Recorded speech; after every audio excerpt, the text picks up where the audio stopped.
Es un gusto continuar con el serial de conferencias que con motivo del aniversario de la Academia Mexicana de Derecho Juan Velázquez se están llevando a cabo.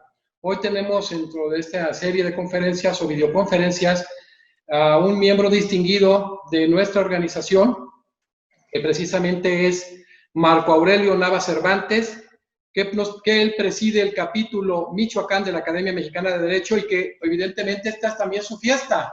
Es un hombre muy destacado, con una amplia trayectoria en el servicio público, en la docencia, y que ha llevado la capacitación a todo el país y más allá de él. Entonces, nos da mucho gusto, Marco Aurelio, que estemos en nuestra fiesta. ¿Qué te parece? La verdad, contento que me hayas invitado a participar de manera directa pues en estos festejos de segundo aniversario a través de estas videoconferencias de alto nivel. Sé que son conferencias porque las he visto de ponentes de talla internacional, compañeros a nivel nacional muy destacados que hemos aprendido bastante escuchando estas videoconferencias.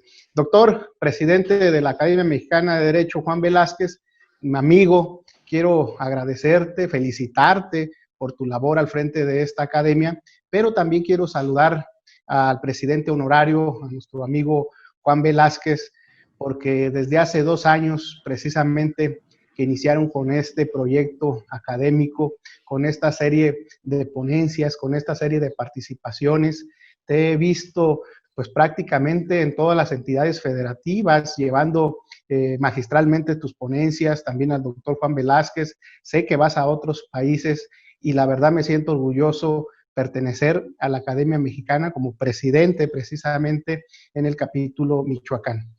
No, al contrario, eres una persona que has dado luz al capítulo y a la Academia a nivel nacional y que pues el año que entra que todo esto se regularice, pues pasarás orgullosamente al capítulo nacional con el gran trabajo que has venido desarrollando y que nos enorgullece. Es importante ver cómo la gente que integra la Academia Mexicana de Derecho alterna con los juristas del más alto nivel y no desentona. Y eso para cada uno de nosotros es un orgullo el voltear hacia un lado y estar orgulloso al otro, estar y que volteen a vernos y que estén orgullosos. Y esto es estar entre pares, que eso es lo más maravilloso que se puede dar, querido Marco Aurelio Nava Cervantes. Pues bueno, es un tema sumamente importante, que es la defensa penal efectiva en el sistema penal acusatorio mexicano. Marco Aurelio Nava Cervantes es director general del Instituto de la Defensoría Pública en el estado de Michoacán, tiene la maestría en Derecho con orientación en investigación, fue coordinador general de Fiscalías Regionales de la Procuraduría General de Justicia en el estado de Michoacán con una extraordinaria labor,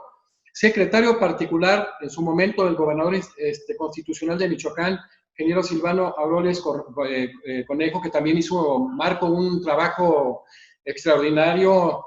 Ha sido una labor titánica la que ha hecho mi amigo, es joven, pero es una persona que ya tiene una vasta trayectoria.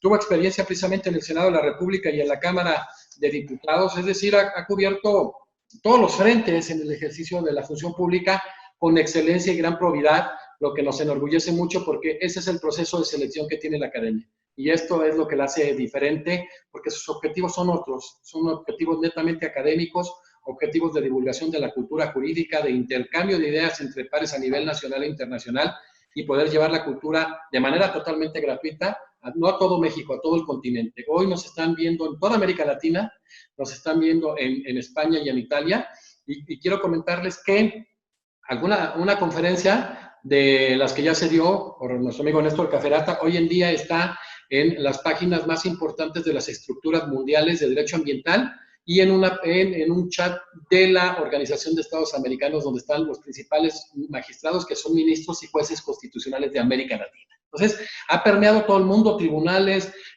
constitucionales, salas constitucionales, Corte Suprema. ¿Por qué? Porque estamos unidos en un solo objetivo y no hemos perdido ese rumbo. Marco, pues es un tema muy interesante, no quiero ya que se pierda el más mínimo de los tiempos. Para ti, ¿cuál es la diferencia entre defensa efectiva y defensa adecuada, mi querido Marco Aurelio Nava Cervantes? Sí, gracias, doctor. Pues antes de iniciar, contextualizar un poco para poder llegar qué es una defensa efectiva. Si nosotros nos abocamos a la Constitución política de los Estados Unidos mexicanos, observamos que en el artículo 17 constitucional, pues nos establece una obligación no solamente para la federación, sino también para las entidades federativas. Y nos dice que deben garantizar la existencia de un servicio de defensoría pública de calidad para toda la población. Vemos que de este precepto, pues vamos a recalcar lo que es servicio de calidad, que más adelante lo vamos a comentar. También el artículo 20 de la misma Constitución, pues nos establece los derechos de toda persona imputada. Y el primer derecho de toda persona imputada, que es un derecho fundamental, es precisamente contar con una defensa adecuada por abogado. Le da la opción de elegirlo libremente para que desde el momento de su detención lo pueda asistir. Si el imputado no puede o no quiere, se le tendrá que nombrar por parte del órgano jurisdiccional pues un defensor público. ¿Para qué? ¿Con qué finalidad? Pues garantizar precisamente lo que dice la Constitución, esa defensa adecuada. Que más adelante también vamos a comentar qué características tiene esta defensa adecuada y qué características tiene la defensa efectiva y ver precisamente la diferencia a que haces mención, doctor. Pero también el Código Nacional es muy claro en su artículo 113, porque nos habla precisamente y retoma lo que establece la Constitución Política de los Estados Unidos Mexicanos sobre el derecho del imputado, y habla también que tiene el derecho a la defensa adecuada. Pero aquí es algo muy importante porque ya te especifica que esa defensa adecuada, ¿quién la tiene que llevar? La tiene que llevar un licenciado en Derecho, un abogado, que además de ser titulado, debe de contar con su cédula profesional. ¿Por qué razón? En el sistema tradicional, si recordamos, decía la Constitución que toda persona que se le imputaba un delito, pues podría defenderse por sí mismo, por persona de su confianza o por un abogado. Pero imagínense si esa persona no era licenciado en Derecho, el imputado desconocía de los términos jurídicos, pues ¿cómo podría defenderse? O si tenía una persona de su confianza que tampoco sería licenciado en Derecho o que no contara con los conocimientos básicos, pues tampoco podría garantizarle una defensa. Por eso, ya con las reformas en el sistema penal acusatorio, pues ese requisito es esencial. Si toda persona señalada como imputado debe tener a un defensor, pero ese defensor debe cumplir un requisito, que es ser licenciado en Derecho o abogado. Ahora bien, el Código Nacional nos define qué es una defensa, porque si escuchamos estos artículos, que es los artículos constitucionales y el Código Nacional, en varias ocasiones nos repite que debe contar con una defensa adecuada, pero no nos define qué es una defensa adecuada. Para eso el Código Nacional pues lo hace mención. Y nos dice el artículo 17, precisamente, del Código Nacional, que tendrá derecho a una defensa y asesoría jurídica adecuada, pero también incluye otro término, e inmediata. Esto también va relacionado con la defensa de calidad, porque más adelantito lo vamos a comentar para ir diferenciando. Pero además, este derecho nos lo dice el Código Nacional. Yo escuché en una ponencia de nuestro amigo chileno y lo comentaba muy, muy acertadamente, dice, es un derecho irrenunciable. La defensa no la puede ser... Andrés Manque. Manque, nuestro amigo que lo vimos en Querétaro, que lo estuvimos, en Guanajuato, que estuvimos con él nos hacía mención de que es un derecho irrenunciable, pero también es un derecho fundamental, es decir, a qué rango constitucionalmente lo ponen a ese derecho de la defensa, como un derecho esencial, un derecho fundamental, que el imputado no puede renunciar a ello. Pero, ¿cómo deberá de ejercerlo? Pues debe de ejercerlo siempre pues con asistencia de su defensor o a través de él. El defensor, ya lo comentamos a todas las personas que nos están escuchando, debe tener un requisito, ser licenciado en Derecho o abogado con cédula profesional.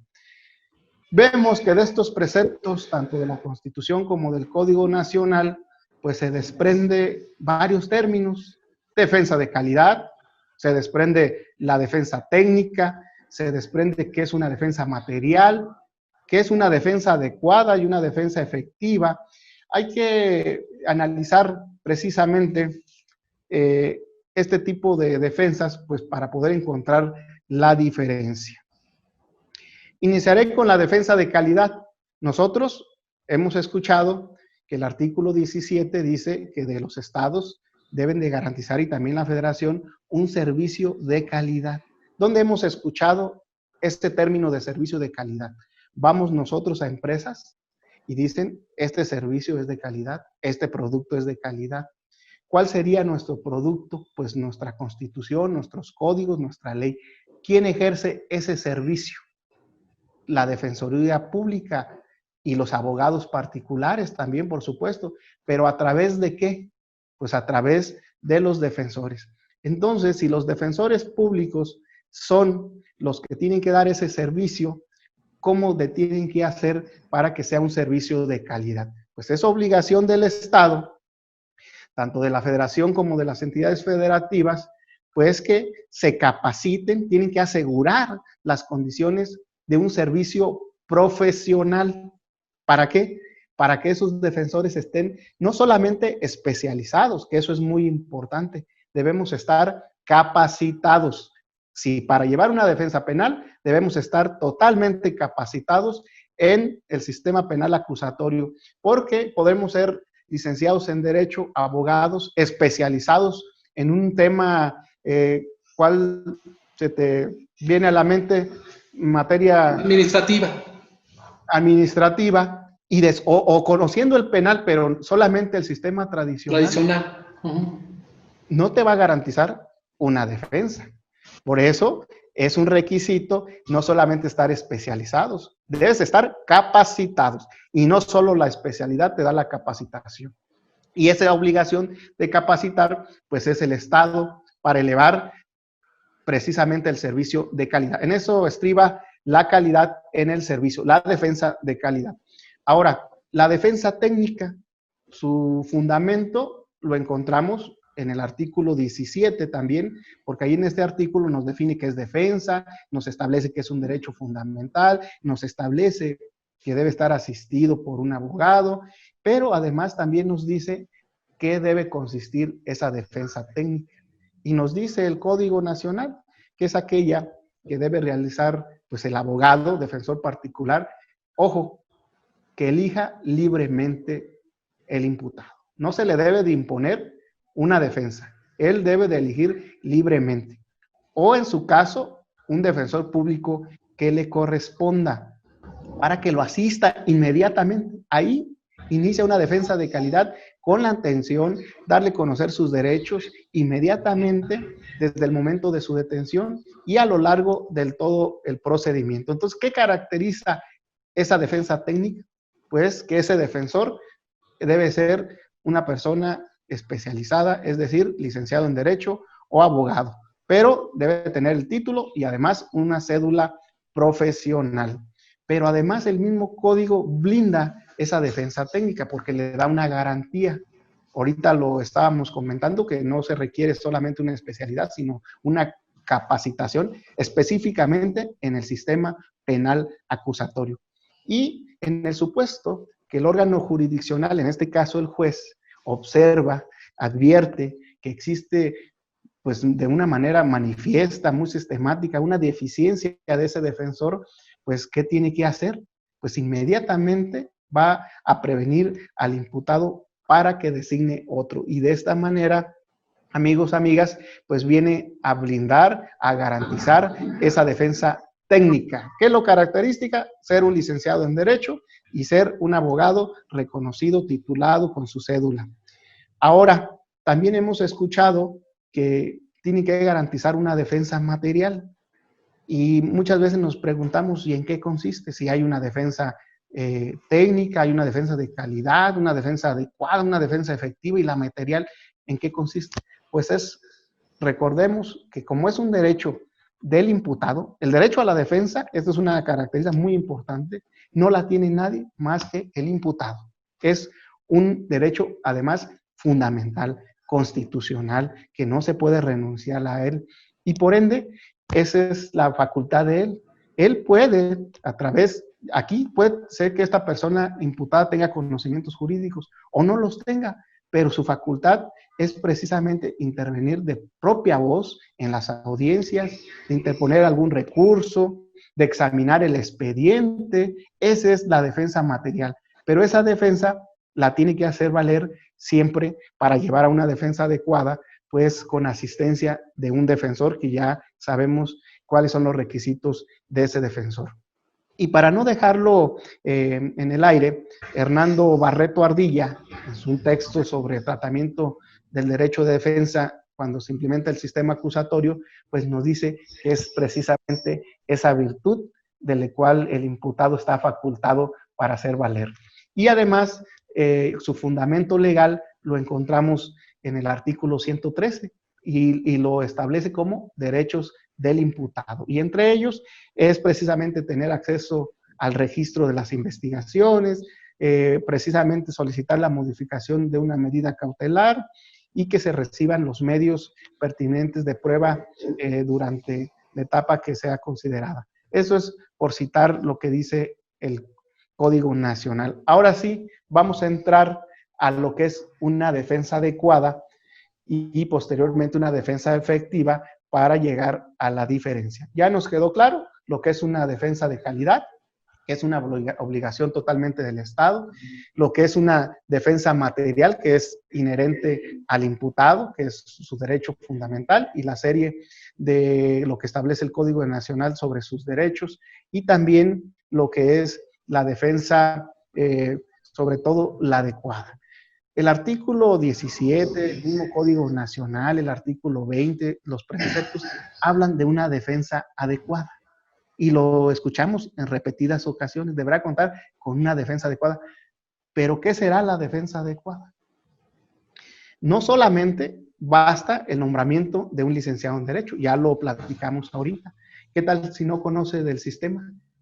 No le va a garantizar una defensa adecuada como maneja la Constitución. Entonces, no es suficiente que se le nombre un licenciado en Derecho o que tenga el título, la cédula profesional, sino que se deben de tomar las medidas necesarias para que esa persona que lo va a asistir, y aquí está la palabra clave, doctor, que por eso celebro este ciclo de conferencias, porque eso es lo que está haciendo la Academia Mexicana de Derecho, una capacitación. Y aquí lo dice precisamente la tesis jurisprudencial de la 10ª época, que salió publicada el 22 de noviembre, que la palabra clave para garantizar una defensa adecuada es que la persona que asista como defensor a todo imputado sea una persona capacitada. Si logra ser especializada, pues con mucha razón. Pero se requiere ser capacitada. ¿Y cómo lo vamos a lograr? Reitero, doctor, felicitarte porque tú aportas como representante de la academia y al doctor Juan Velázquez esa capacitación, no solamente para los abogados particulares y los abogados públicos del país, sino de todo el mundo.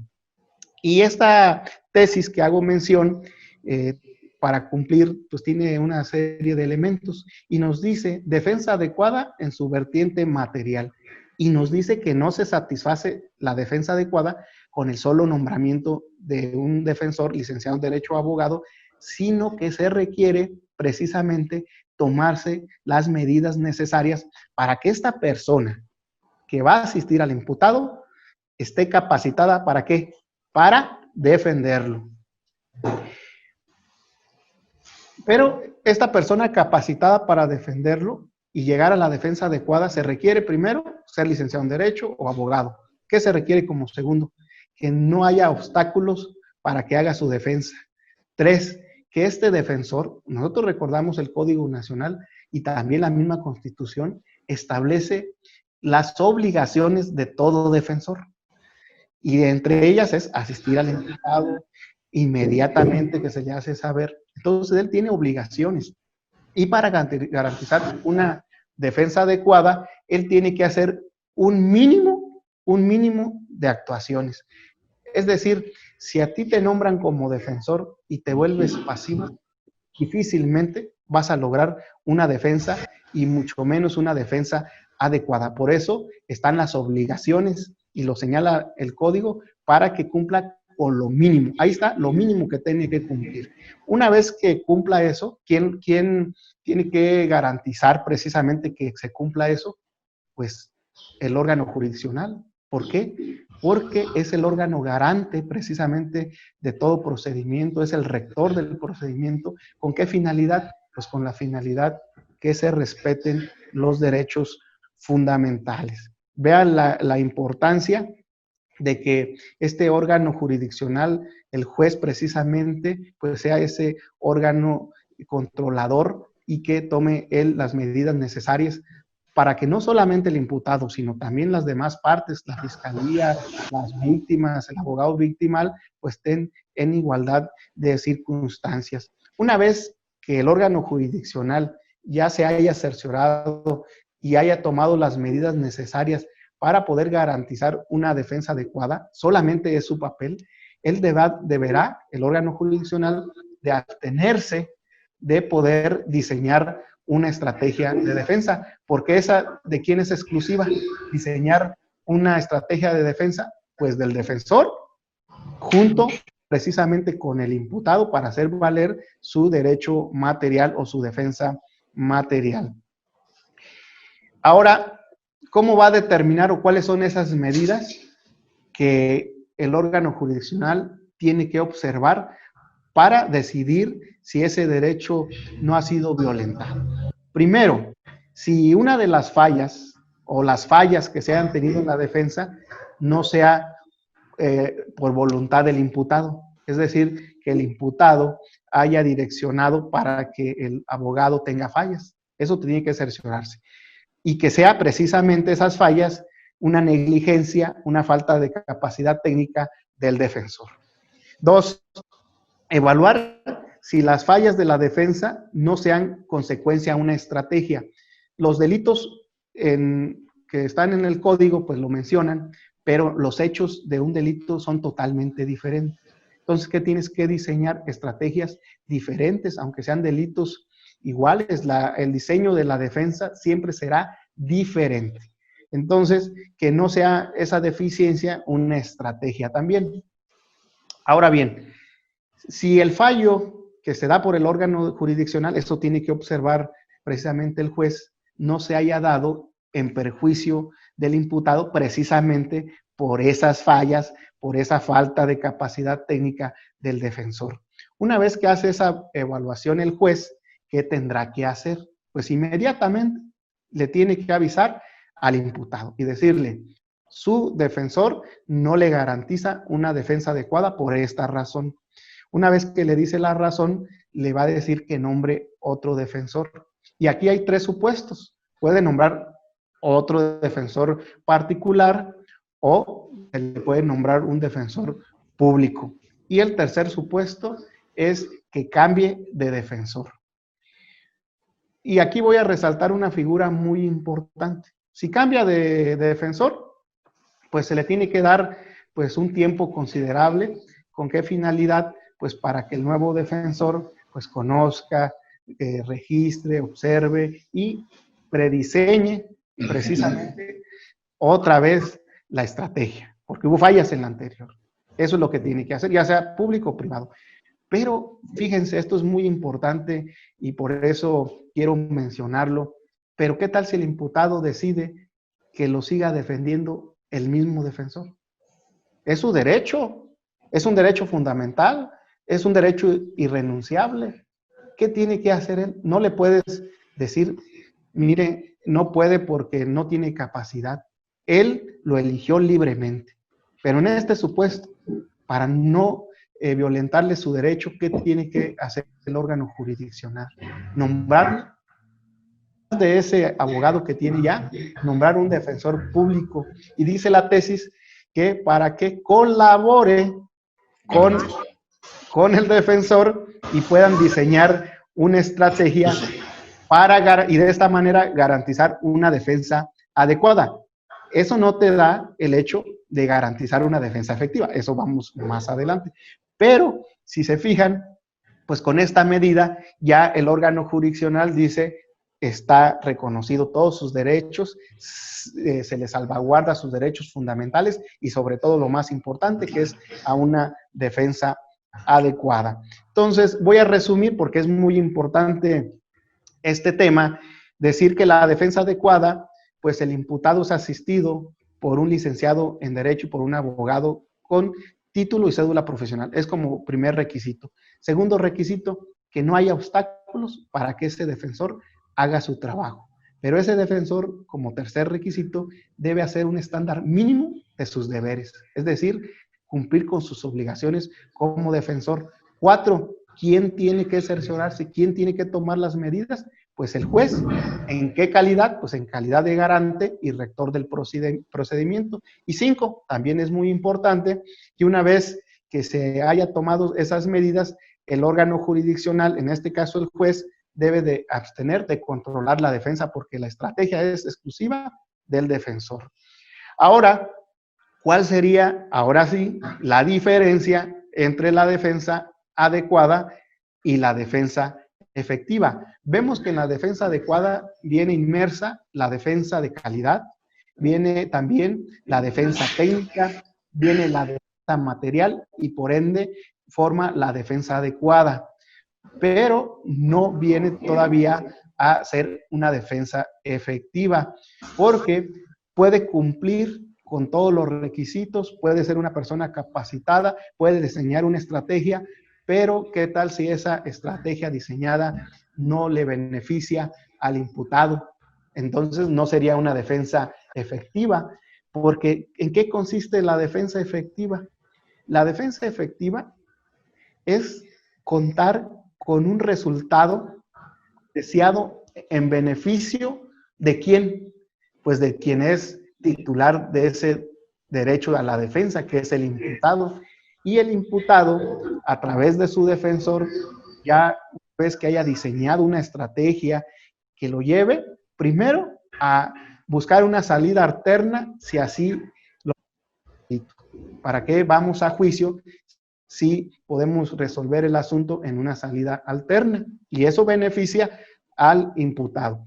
Y cuando se logra una sentencia absolutoria, también es efectiva, porque pues beneficia al imputado y lo más sagrado que tiene toda persona es la libertad y recobra su libertad. Pero también la defensa efectiva puede ser que se dé en una sentencia condenatoria. Y uno puede decir, ¿por qué razón una sentencia condenatoria puede ser efectiva?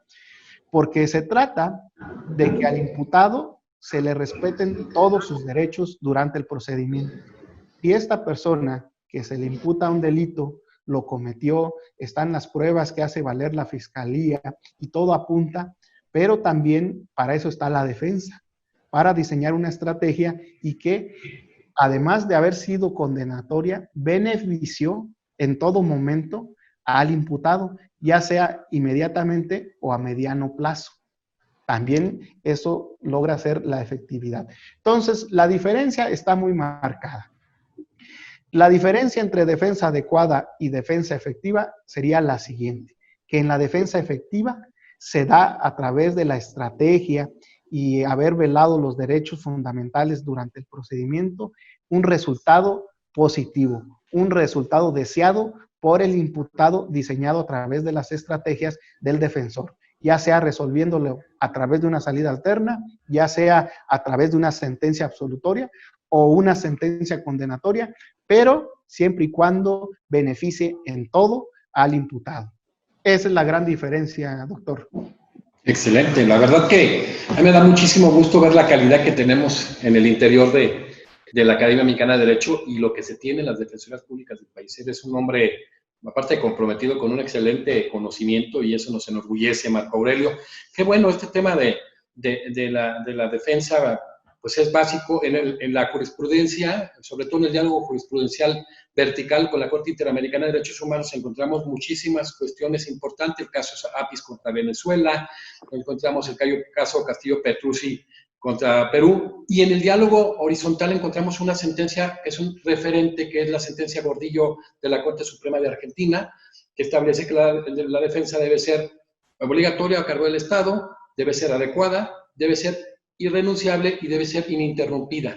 O sea, el seguimiento del defensor debe ser en todo momento. Esas son las características que enmarca de una manera muy clara y lo avala en sí la Corte Interamericana cuando habla el tema de una defensa técnica, ¿no? Y esto viene en muchos de una jurisprudencia de 1970, en el caso Goldberg contra Kelly, que establece como un gran elemento del debido proceso de ley. Entre requisitos y principios se hace una armonización del debido proceso. Entonces, Marco, después de esta ilustración tan importante que nos diste en el tema, ¿qué papel juega el órgano jurisdiccional para que se garantice la defensa efectiva en beneficio del imputado? Sí, es un papel muy importante porque el órgano jurisdiccional es un garante, ya lo comentaba yo, es un garante del procedimiento, es el rector precisamente de ese procedimiento penal. Y como garante de que se lleven el respeto a los derechos fundamentales, él debe de tomar medidas necesarias para cerciorarse de que esa defensa, esa persona en su calidad de defensor, pues esté realmente capacitado para poder lograr una defensa en beneficio del imputado. Pero una vez, yo lo mencioné, esto es muy importante, una vez que logre cumplir con estos requisitos, el papel del órgano jurisdiccional de llevar el control, de ser garante, de ser rector del procedimiento, no debe ir más allá en decirle al defensor cómo debe de diseñar su estrategia, no debe de inducirlo. Una vez que se cerciore, que evalúe, hasta ahí debe de jugar su papel para después hacer la función de órgano jurisdiccional ya en el procedimiento. Pero en este papel que él hace es muy importante porque ahorita lo comentabas a nivel internacional en la Corte Interamericana, es darle seguimiento a la defensa. Y desde un principio debe cerciorarse de que esta persona, y esta es la palabra clave, que esté capacitada. Y cuando alguien está capacitado, desde los primeros momentos hasta al momento de asistir al imputado, ahí te das cuenta que sí conoce el sistema. Si tú, como órgano jurisdiccional, tú observas, percibes que no tiene esa capacitación, pues inmediatamente tienes que hacerle saber al imputado para que él, en los 3 supuestos que ya mencioné, haga valer su derecho, que es de él, el derecho a la defensa.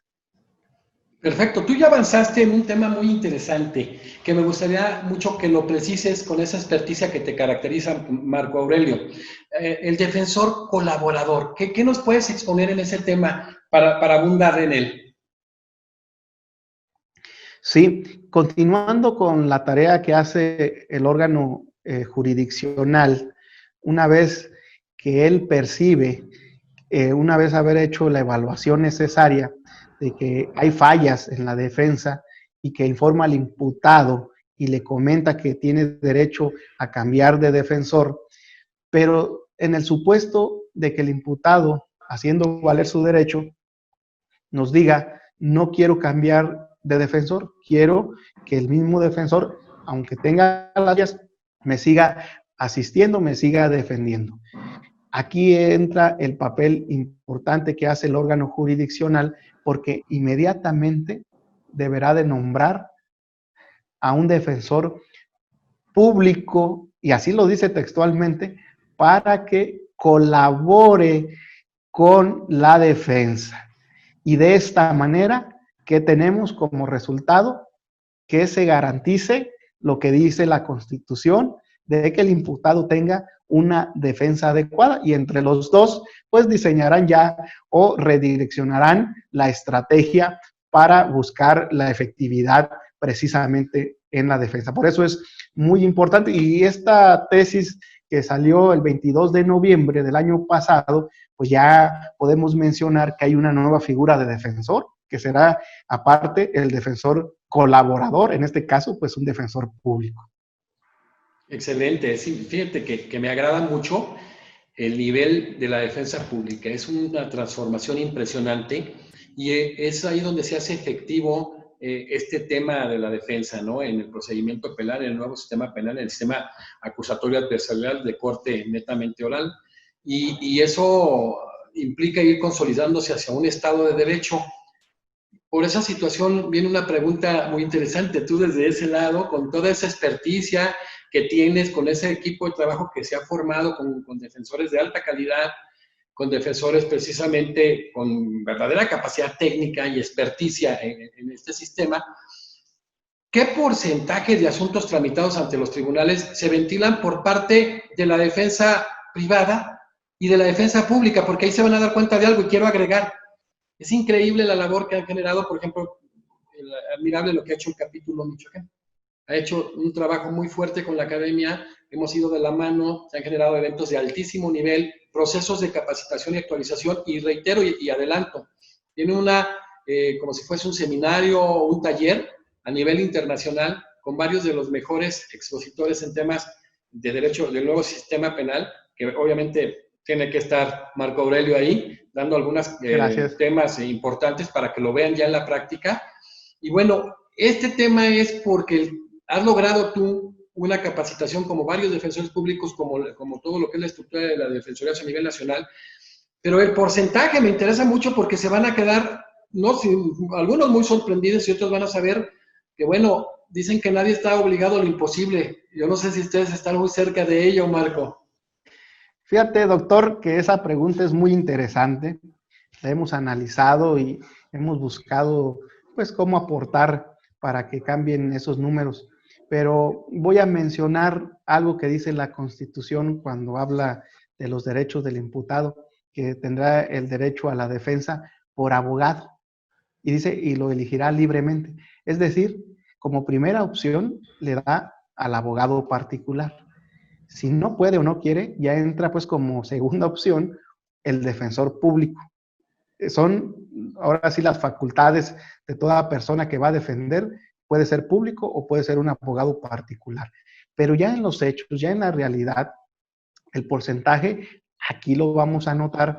En el caso de Michoacán, y esto lo dicen las estadísticas que llevamos con nuestros indicadores en el Instituto de la Defensoría Pública, es el 95% de todos los asuntos que se ventilan en los tribunales del Estado, el 95% lo llevan las defensoras y los defensores públicos. A nivel nacional, sumando las entidades federativas, yo platicando con el presidente de la Academia Nacional de Defensorías Públicas, le decía cuál es el porcentaje de todas las entidades federativas y hacer un balance nacional, y nos arroja el 93% de todos los asuntos que se ven en los tribunales del fuero común, que lo llevan los defensores y las defensoras. Ahora, a nivel federal, los tribunales federales, ¿cuál es el porcentaje? Y platicando con mi colega, el delegado federal de la Defensoría Pública, precisamente aquí en el estado, nos decía que sus indicadores a nivel nacional marcan un 99% de los asuntos que se ventilan en los tribunales federales, lo llevan ellos, los defensores públicos federales. También platicábamos la razón del, pues ahora sí, porque es muy alto la estadística, y son varias razones, muchas razones son las que podemos citar, pero una de ellas sería que cuando entra el sistema de justicia penal, los que se ven obligados a capacitarse, porque es una obligación, pues fueron los defensores públicos. Y también los abogados particulares, pues en ese momento no tenían acceso a la capacitación porque era destinado pues a los funcionarios públicos que hacían la defensa. Y en su momento, pues una capacitación, una especialidad, pues era costosa para los abogados particulares. Pero también otra de las razones, creo que también es importante, que cuando entra un sistema, algo nuevo, pues hay un cierto incertidumbre y muchos prefieren no afrontar ese cambio.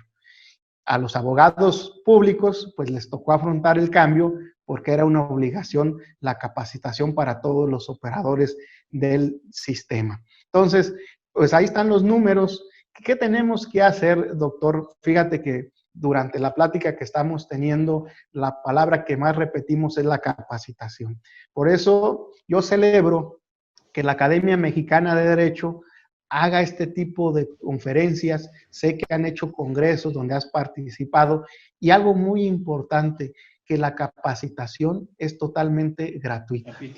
Así es, el único requisito que debe tener un defensor para tener acceso a esa capacitación es tener ganas, porque no va a invertir ni un peso, porque además esa capacitación es de nivel, pues todos los ponentes internacionales, tú mismo nos comentaste, doctor, que ahorita nos están escuchando en Italia, en Argentina, en Chile, Toda América Latina. toda América Latina, y que todas esas experiencias, recordemos, por ejemplo, en Chile entró primero el sistema que en México. Ellos llevan años. Entonces, todas esas experiencias que han tenido, ellos nos los proporcionan a nosotros. Pero otra cosa importante de este gran porcentaje que tenemos como indicadores es la experiencia. Yo el otro día platicaba con un abogado particular y le decía, oye, veo que eres muy especializado en el sistema, veo que te gusta estar constantemente capacitado. ¿Cuántos asuntos o audiencias llevas tú al mes? Y él me decía que 3 o 4. Y yo le decía, eso es lo que lleva un defensor al día o en una mañana. Entonces, mientras el abogado particular va perfeccionando sus técnicas, sus estrategias, lentamente el defensor público todos los días va subsanando, va adquiriendo experiencia y por eso los asuntos y más sobre el tema de que se debe garantizar una defensa adecuada, pues va a llegar a las defensorías públicas, ya sea federal o estatal. No, mira, es que bueno que haces alusión a esto. En esta primera parte que es junio, mayo, estamos valorando si también en julio, estamos teniendo directores, gente a nivel estatal y de los más importantes que han generado todo este proceso de capacitación, independientemente de la excelencia en las defensorías en sus entidades federativas. Y tenemos, por ejemplo, Juan Velázquez, un defensor extraordinario que es presidente honorario. Está Julio Hernández Barros, que lo conocen muchísima gente, que es uno de los mejores penalistas de México. Correspondió, por ejemplo, la defensa inicialmente de Rosario Robles. Así es. Y participó en la ley general de víctimas. Y vamos a convocar, como decías tú, los dos países, ponentes de los dos países que iniciaron muy fuerte este proceso. A Jaime Arancibia Pintos de Chile, que fue presidente de ministros de Chile, y a Betancourt, que es para muchos el mejor penalista colombiano. Y viene una sorpresa, al final, de alguna manera, avanzando también, son todos extraordinarios, iba a venir alguien que hizo doctrina también en el proceso penal a nivel mundial. Entonces están varios de los mejores del mundo, incluidos ustedes, que son gente súper talentosa, y eso nos llena de gusto, de alegría por cumplir el objetivo y por ver cómo hemos hecho equipo con los pares a nivel nacional e internacional. Hemos cumplido con ese compromiso social. Mucha la ventaja que lleva en la capacitación las defensorías públicas, y es extraordinario. Pero ahora vean la voluntad maravillosa que tienen estos grandes líderes en la defensoría para generar un aspecto de que sea homogéneo, porque también es verdaderamente imposible. Es un trabajo titánico, no duerme, no nada. A veces me toca hablar contigo, están tus defensores que tienes extraordinarios igual en cada estado, y de verdad es hasta enfermizo porque tienen un trabajo titánico, es estar todo el día, no tener vida familiar, y cumplen con eso extraordinariamente. Mi admiración para ti, para todo el equipo, mi admiración para todos los defensores públicos del país. Han estado gente muy valiosa que ya disertando y seguirán. Y bueno, en ese sentido, quisiera finalizar preguntándote, sobre todo, que desarrolles algo que es muy interesante y que sería como un manejo conclusivo, o más bien un aporte de parte de uno de los mejores defensores públicos del país, como eres tú, Marco Aurelio Navas Cervantes. Yo diría que del continente se está viendo la calidad que se tiene. Es un orgullo para todos los de la academia, la calidad que va teniendo cada expositor. ¿Qué se debe hacer para que exista una verdadera defensa penal efectiva, Marco? Sí, fíjate, doctor, que antes de contestar esa pregunta, quiero abundar un poquito. Ahorita que leíste mi currículum, mi formación prácticamente ha sido en el servicio público, pero yo inicié mi formación ahora sí como abogado. Los 5 años que duré estudiando en la Facultad de Derecho en la Universidad Michoacana de San Nicolás de Hidalgo, estuve capacitándome y practicando y llevando audiencias y diligencias con un abogado particular, y quiero agradecer ahí al licenciado Horacio Camacho Mercado, que en su despacho Camacho y Cervantes Abogados me dio la oportunidad de poder, mis primeros cimientos en mi formación, ser precisamente con un abogado particular. Y de ahí tuve ya las responsabilidades en el servicio público. Ahora, contestando tu pregunta respecto a qué se tiene que hacer para poder lograr una defensa efectiva por parte de los defensores, ya sea público o sea particular, pues es precisamente lo que estás haciendo tú como presidente junto con el doctor Juan Velázquez, Y con que es ustedes, nosotros nosotros.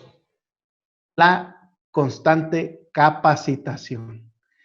Yo propongo o proponemos en el ámbito jurídico, porque así lo hemos analizado con nuestro equipo de trabajo que tenemos aquí en el instituto, de que se dé una especialización, pero no solamente una especialización para las defensoras o defensores, sino una capacitación, pero que se dé por etapas.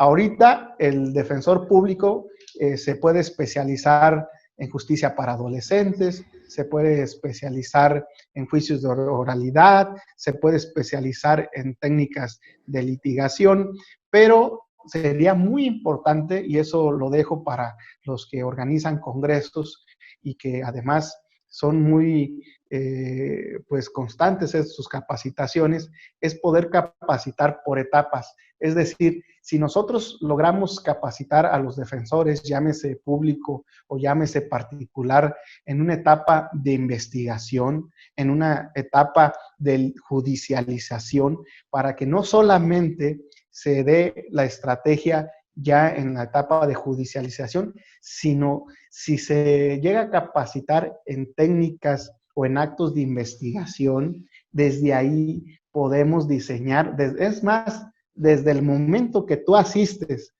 a la persona imputada y que estás debidamente capacitado, puedas diseñar precisamente tu estrategia de defensa y que esa defensa sea efectiva para buscar, si así lo requiere el asunto, una salida alterna para que era juicio, si existe la salida alterna, que es el corazón del sistema de justicia penal acusatorio, las alternativas de solución de conflictos. Entonces, si existen las salidas alternas, tenemos que proponerlas nosotras como defensores públicos o particulares. Pero también que si diseñas la estrategia desde un inicio, es decir, desde el momento de que estás asistiendo, ya estás diseñando cómo llegar a esa defensa, garantizando la adecuada, pues podemos lograr la defensa efectiva. ¿Y cuál sería la opción viable? Pues la absolutoria o la condenatoria, como ya lo mencioné, pero beneficiando en todo al imputado, ya sea a corto o a mediano plazo.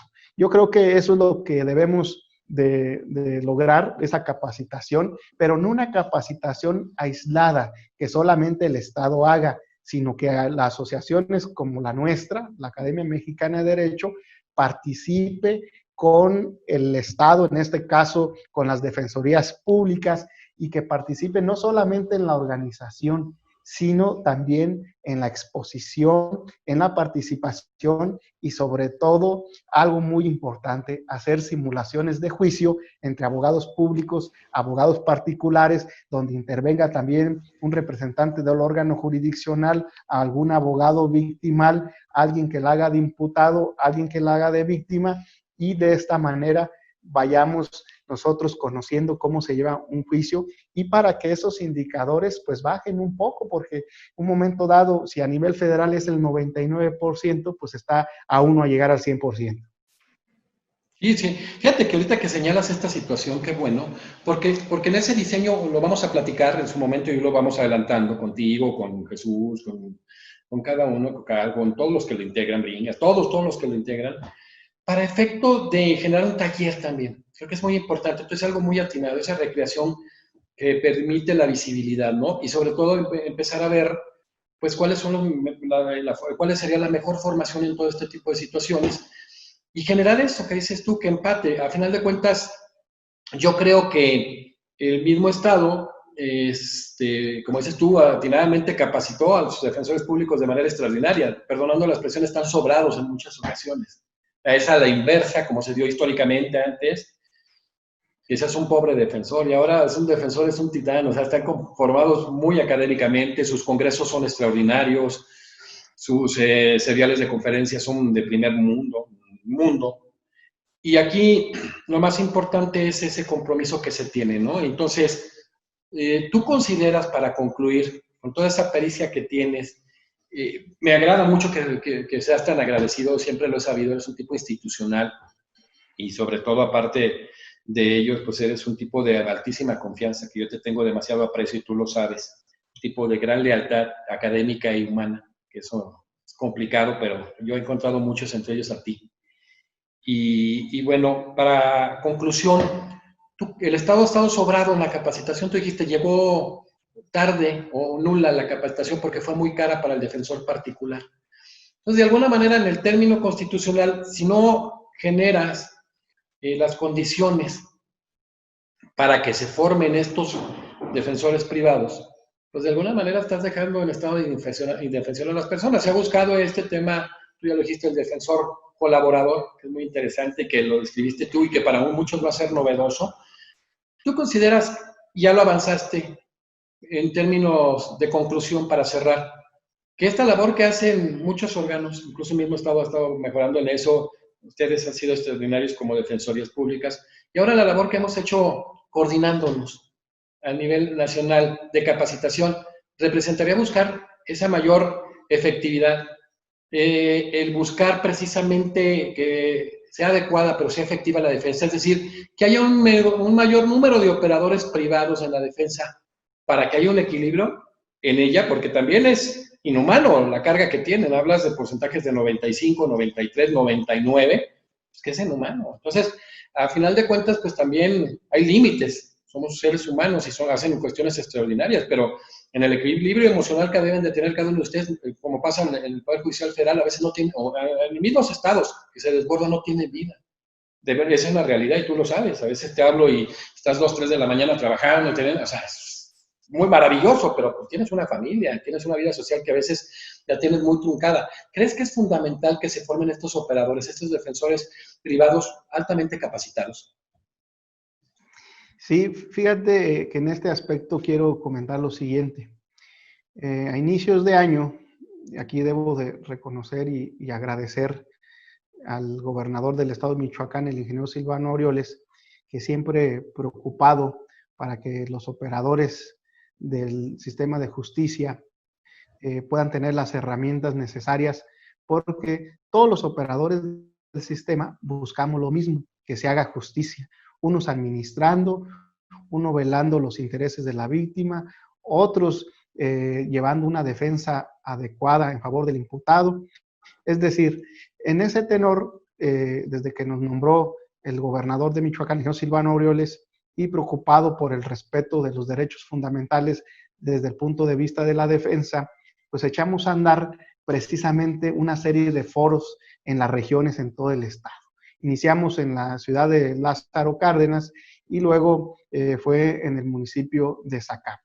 Ya no pudimos llevar a cabo más foros porque se presentó pues esta contingencia del COVID-19 y que tuvimos que tomar las medidas y suspender algunas actividades no esenciales para poder salvaguardar un derecho fundamental que es el derecho a la salud.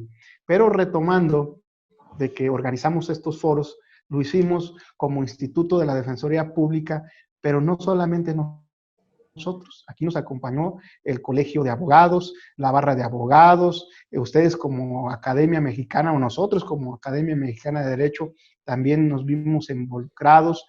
Y en esas pláticas con los colegios de abogados particulares, pues tenemos proyectado precisamente socializar, porque yo lo he visto, lo he analizado, que uno de los grandes problemas que se tuvo con el sistema de justicia penal no fue realmente la esencia, el corazón, sino fue la forma de operarse. Es decir, no se socializó como debería de ser y aparte, pues no se ha buscado en su totalidad una armonización con todos los operadores del sistema, porque tenemos un fin común, que es garantizar el acceso a la justicia.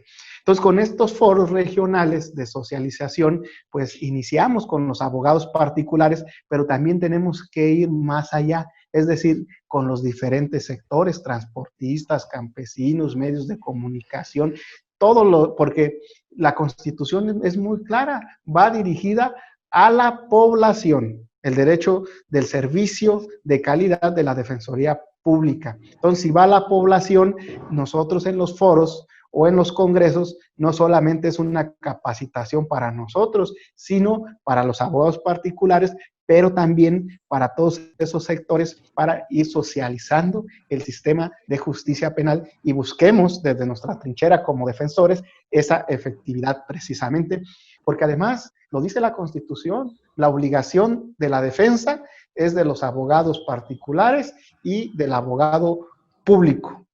Ahí está muy claro. No, excelente, mira, qué bueno tener este activo, gente como Jesús Herrera, como mi querido Marco Aurelio de altísimo nivel, Carolina González, Bringas, Alberto Calderón, Bricio, un sinnúmero de gente extraordinaria. Tú has hecho un trabajo excepcional, me toca corroborarlo cuando nos toca ir a coordinarnos. Y de verdad es impresionante el trabajo, lo que ponderas tu equipo de trabajo, lo que estás en el proceso interno de capacitación y lo que generas en el Estado, pero ahora lo estás generando con todas estas juristas de alta talla que están precisamente al lado del Estado, a capacitar y actualizar. Y ahora con varios defensores públicos de muy alto nivel, con varios a nivel internacional, pues tenemos un equipo fuera de serie. Y esto dijiste tú muy importante, sin el mayor cuestión de lucro, el cero lucro, ni un cobro de membresía, ni un peso en capacitación. Entonces, el que no va a capacitarse es porque no quiere. Al final de cuentas, estamos haciendo accesar igual un capítulo de jóvenes talentosísimos. Tenemos varios jóvenes que han competido y han logrado triunfos no nada más nacionales, a nivel internacional. Tenemos gente en Nayarit que arrasó en las competencias que hace la Universidad de San Diego, de Veracruz, el presidente también del capítulo joven, es un chavo que compitió por México en Washington, me lo recomendó a mí la gente de la Universidad de California, todos altísimo nivel, va a haber ahora eventos con ellos, en algunos análisis con estudiantes de toda América Latina que hemos integrado para que hagan ese debate, ese análisis de las principales universidades de América Latina, incluso de España. Y todo esto se ha logrado gracias a ustedes.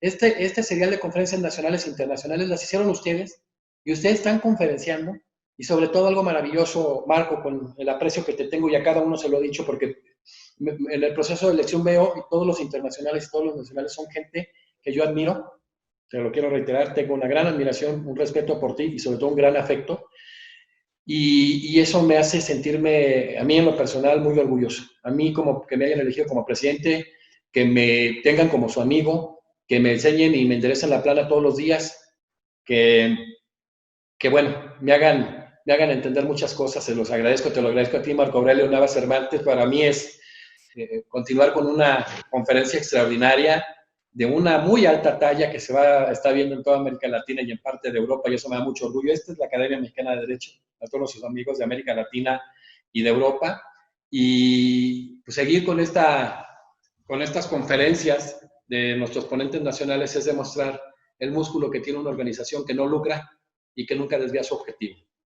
La academia, la convivencia humana y académica entre pares y el proceso de actualización para generar una verdadera igualdad de armas y una verdadera igualdad procesal. Ahí no va a haber justificación. Así es de que tuvimos hoy una extraordinaria conferencia de nuestro amigo Marco Aurelio Nava Cervantes con el tema la defensa penal efectiva en el sistema penal acusatorio, y decirte, Marco, que estoy muy agradecido con Dios de que estés tú en este evento. Nos diste una cátedra, yo diría, una verdadera cátedra de un tema, deja de lo complicado, sino necesario para generar lo que es la efectividad en la defensa, pero en el debido proceso de ley, ¿sí? En el acceso a la justicia y en la tutela judicial efectiva. Muchísimas gracias y muchísimas felicidades, amigo.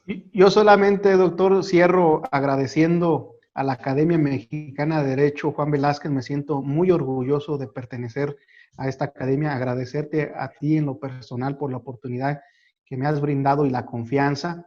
Agradecerle al doctor Juan Velázquez también toda la oportunidad que ha brindado y depositado en mi persona. Agradecer al equipo de trabajo que contamos en el Instituto de la Defensoría Pública, a todas las personas que han participado en mi formación a título personal, pero también quiero decirle a todas las personas que nos escuchan, que nos están observando en todos los rincones del planeta, que hay que tomar las medidas necesarias que las autoridades sanitarias han hecho valer en cada país, en cada estado y en cada municipio, porque es importante un derecho fundamental, que es el derecho a la salud, para cuidar otro derecho fundamental, que es el derecho. Y termino diciendo muchas gracias y voy a citar un mandamiento del abogado, el gran jurista Eduardo Contur nos menciona.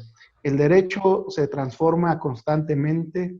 Si no sigues sus pasos, serás cada día menos abogado. Por eso, estos ejercicios de capacitación nos permite cumplir con ese mandamiento. Y cierro diciendo, por encima de todo, la Constitución.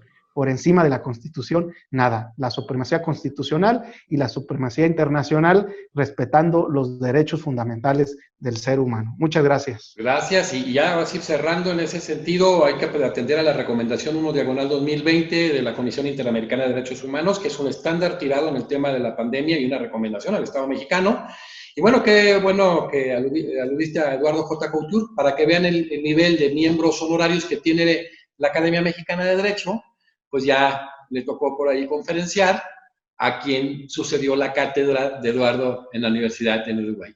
Imagínense el nivel de asesores que tenemos, es maravilloso, ¿no? Te vas a encontrar vertientes por todos lados. Pues muchísimas gracias y nos despedimos.